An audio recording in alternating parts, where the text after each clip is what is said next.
Okay, let's dive into this explainer because today we're looking at a story that completely flips our traditional understanding of historical leadership and global networking. We aren't talking about a famous general or some wealthy industrialist or a highly credentialed diplomat. No, we're looking at Florence Young. She was an unassuming 19th century governess who faced an absolutely impossible geographical puzzle, the vast, unpredictable expanse of the Pacific Ocean. She didn't start out her work with grand titles or massive funding. She literally just started in a classroom. But as you'll see, she used that incredibly humble starting point to build a spiritual bridge across one of the most scattered, disconnected regions on Earth. Just listen to this. Not every missionary changes history by standing before thousands of people.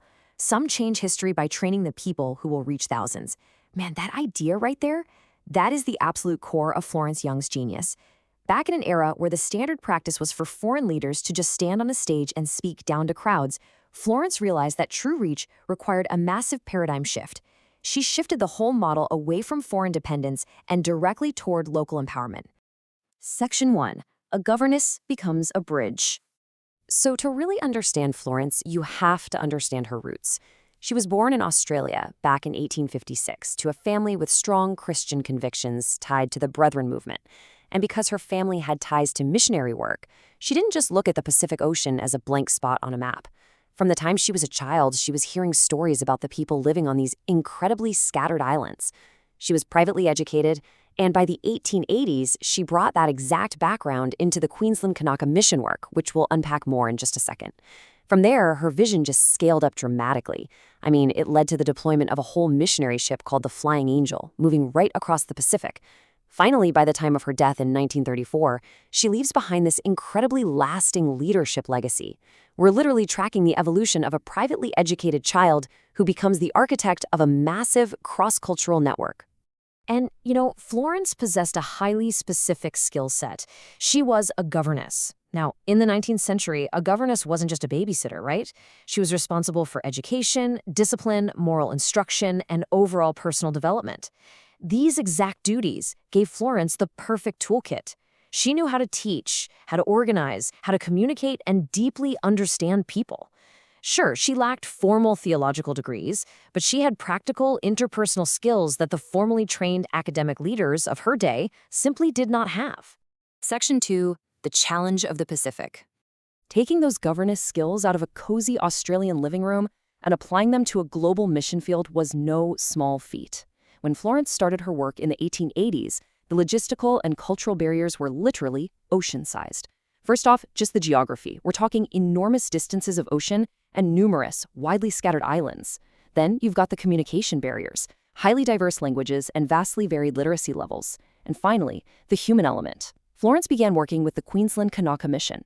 Now, our source points out that Kanaka is a historical term used in Queensland for Pacific Island laborers, and it's definitely considered outdated today. These laborers had been brought to Australia, often facing terrible working conditions, separation from their homes, and severe exploitation. So she's working with an incredibly vulnerable population that was totally isolated by this massive linguistic and geographical puzzle. Which leads us to a pretty fundamental question. How in the world do you teach people when you don't even share a language? Just think about that for a second. The traditional European methods of the time relied entirely on lengthy written explanations, printed tracts, and preaching in a language the audience didn't even understand. I mean, a missionary could know their text perfectly, but if the local workers couldn't understand the words, the mission completely failed. The traditional method was just fundamentally broken. Section 3. Multiplication over dependence. Florence recognized this failure immediately.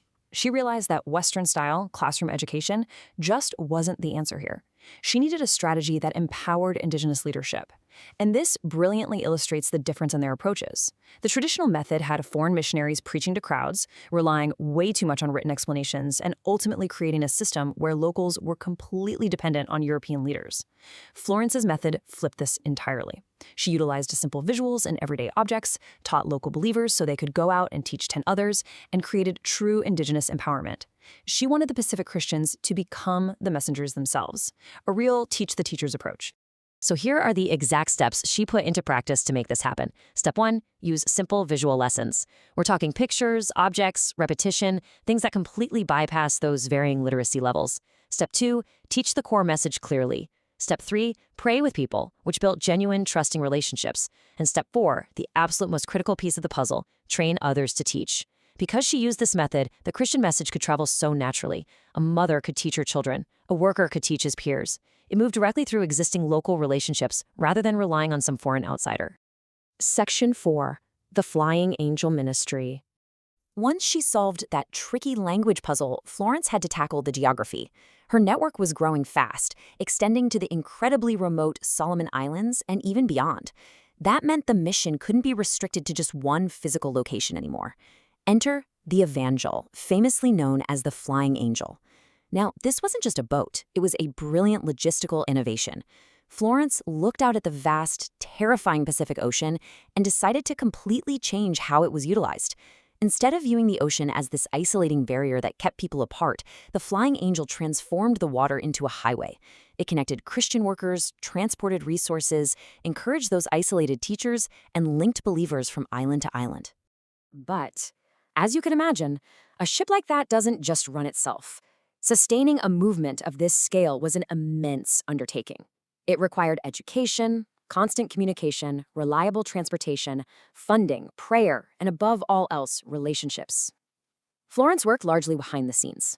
She didn't get the grand public recognition that a lot of her male contemporaries got, but she was the ultimate connector for all these elements. She prepared the lessons, communicated the needs to her Australian supporters, organized all the funding, and essentially held this entire web together. And we really have to acknowledge the harsh, unromantic reality of this work. Navigating the Pacific meant facing violent storms, deep isolation, and illness with very, very limited medical care.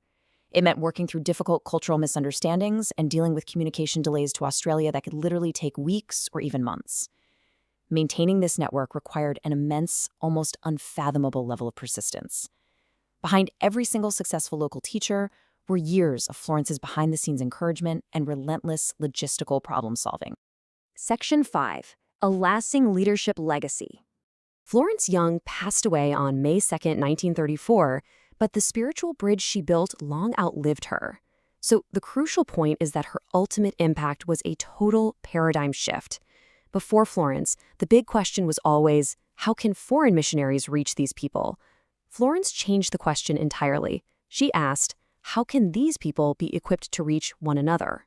She took people who were historically viewed merely as recipients of charity and turned them into active participants, empowered leaders, and the main teachers of their own communities. Which leaves us with a question to really think about. Are you building a mission station, or are you building a movement? Think about it. A mission station relies on you being the center of attention, holding all the knowledge, and basically making others dependent on you. A movement, on the other hand, is what happens when you cross barriers with humility, use simple tools, and equip others to lead. Florence Young, a simple governess, built a movement across thousands of miles of ocean. So think about the spaces you operate in today. How can you apply Florence's principle of equipping others to build bridges in your own life? Thank you so much for joining me on this explainer, and I really hope this sparks some new ideas for how you connect with the world around you.